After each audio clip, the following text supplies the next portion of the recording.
This is Sapna from Sapna Master IELTS and this video is related to the maps. IELTS listening map जो बहुत ही difficult होते हैं students के लिए because they are not able to understand कि इसमें क्या बोलना चाहिए क्या नहीं. What the speaker is saying and understand the meaning of it, and that is why वो skip हो जाता है and they are unable to score good bands. और ये ज्यादातर आते हैं section 2, section 3 में, इसलिए आपको 5 sets of listening map vocabulary I am providing today, and then you can see the difference in you, right? In difference in you when you are doing it. First of all, check करो कि direction कौन सी है, location कौन सी है. Location के लिए you can see the word near है, then we have in front of, next to, beside, across from and between. In the same case, vocabulary for direction जो है उसमें हम देखें turn right, turn left, go straight on, travel north west या go past.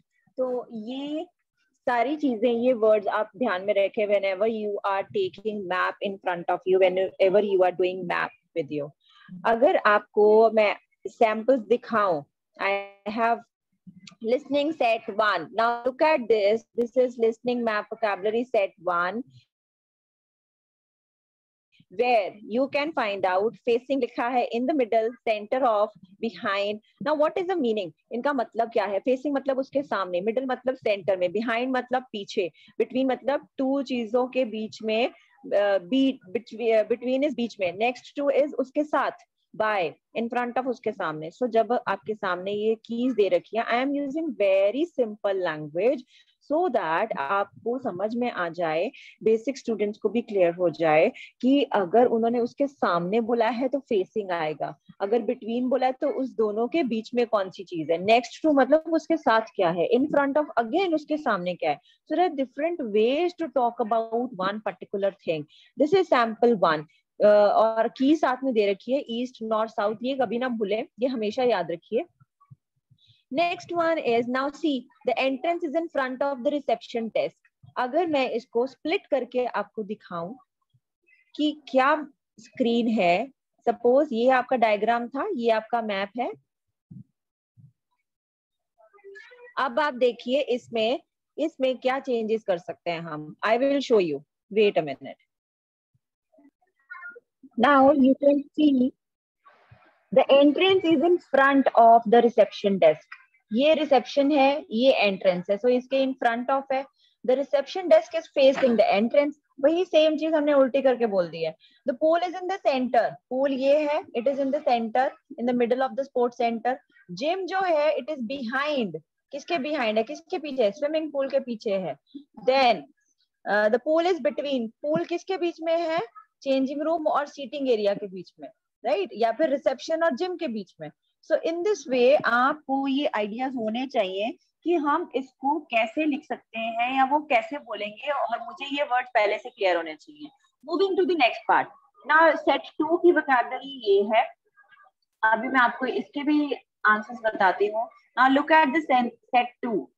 This is the question. Yes, now the sports shop is on the left hand side. Sports shop पहले आप देख लें कि वो कौन सी है. Sports shop ये है हमारे पास. तो अगर हम इसकी बात करें, sports shop is on the left hand side as you enter the sports center. Sports centre जब हम एंटर करते हैं तो this is on the left side, this is on the right side. Cafe जो है वो राइट साइड पे है. Pass through the entrance, pass through the entrance मतलब यहाँ से निकले, गुजरे. Turn right and the cafe is immediately in front of you. Pass through the entrance, turn right, cafe is in front of you. Then leisure pool. Leisure pool देखिए कहाँ पे, ये है. It is on the other side. दूसरी side पे है. Now look at the words, the vocabulary they have used. Then there is a large changing room just beyond the cafe. Now again there is a different word, just beyond the cafe. Cafe is आपके पास, cafe ये है, beyond मतलब काफी दूर है उससे, right. Then उसके बाद आप चेंजिंग रूम इधर भी है, चेंजिंग रूम इधर भी है, चेंजिंग रूम यहाँ पर भी है, और चेंजिंग रूम इसके साथ भी है. तो आप ये भी बोल सकते हैं बियॉन्ड उससे पहले ही है. Then walk along the side of the sports hall. अगर हम इसको नेक्स्ट पढ़ें, walk along the sides of the sports hall. ये स्पोर्ट्स हॉल है, अलोंग द साइड मतलब उसके साथ में जाना है. then you will find the second dance studio. This is second dance studio in the far corner of the building. Far corner मतलब बिल्कुल corner में. Go straight along the corridor. Along the corridor, corridor के साथ साथ जाना है और go straight मतलब सीधा जाना है. Beside the sports hall के साथ साथ beside. To your right, आपके right पर you will see two dance studios मतलब यहाँ पे दो dance studios हैं. Now this is the second case. Moving to the third, very easy, north south हम directions करेंगे अब इसमें. This is set 3. Set 3 ये आपके पास ये answers हैं. And I am going to tell you about the map now. Stockford का map होगा. I hope आपको first two clear हो गए हैं. Now moving to this one. और ये हमारे पास map चलेगा. Quickly heading towards this. Now see, the houses immediately to the north and south of the post office are very near the river. जो houses हैं, अब हम इसमें north, west, east, south देखेंगे, and then you will go ahead. Heading north मतलब north की तरफ, हम उधर जा रहे हैं. अगर हम ऐसे ही next देखें, after crossing the bridge, take the second turning on the left. Second turning on the left after crossing the bridge. अब आप bridge पहले देखें, ये bridge है. Take the second turning on the left. तो हम left में मुड़ेंगे. Now see, the retirement home नीचे है. ये रहा. The retirement home is just southeast of the primary school. Southeast of the primary school. ये primary school है, south नीचे है और east direction में है. That is why it is southeast. Retirement home is just southeast. Then post office is to the north head. ये post office है तो north west की तरफ है. North मतलब सीधा है, west मतलब left side पे है. Village of Stockford is slightly east. ये river stroke है और ये village जो है वो slightly east है. ये इसकी east side पर है. तो आप उस हिसाब से आपको directions भी पहले से आनी चाहिए. Moving to set 4 without wasting any time. आप ये चेक करें. The chemist is opposite a supermarket. Look at set 4 now. This is set 4. Supermarket और केमिस्ट की बात कर रहे हैं. The chemist is opposite of supermarket. ये केमिस्ट है, ये सुपरमार्केट के बिल्कुल ऑपोजिट है. मतलब उसको फेसिंग भी बोल सकते हैं जो हमने पहले भी किया. इन फ्रंट ऑफ भी बोल सकते हैं. अब ऑपोजिट एक नया वर्ड आ गया. They are going to build new houses across the road और न्यू हाउसेज बनाने वाले हैं. Now look at it. कहाँ पर न्यू हाउसेज बन रहे हैं? अगर आप लोकेशन ढूंढ ले तो if you can find out, high street लिखा है, स्कूल रोड लिखा है, सुपरमार्केट लिखा है. From the school at a point G. यहाँ पर G पर ये है school. Then across the road मतलब रोड पर ही, उसी रोड पर. From the school at point G. यहाँ पर there is a supermarket on the same side of the road as the library. ये library on the same side मतलब इधर ही सुपरमार्केट है. Walk west along high street. ये walk west मतलब इधर जाना है. You will pass the library. Then आप लाइब्रेरी पास करोगे before you get to the junction. Junction होता है एक क्रॉस रोड जैसा, right? चौराहा, चौक with the station road. Then moving to the next.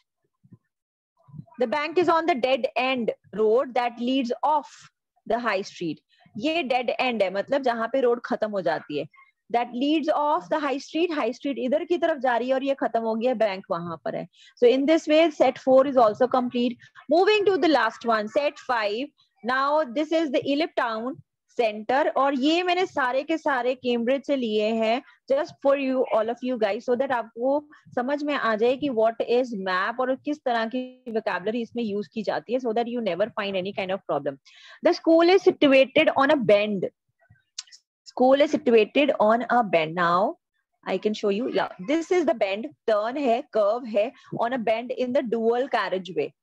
Then the bus station is on the right, just past the shopping center. Just past the shopping center. इसको निकल के, इसको गुजर के, right?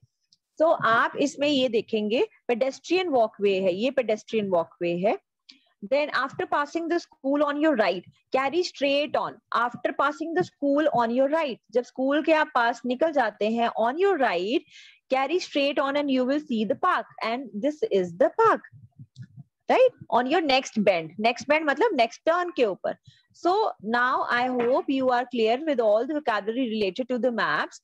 And it will be easy for you if you understand these words and use these words while doing the map. right? Vocabulary is really beneficial. So all the best, do well, and do let me know, did you find any kind of problem again while doing the map part? These were the 5 important maps, and you can continue with this. Take care, all of you.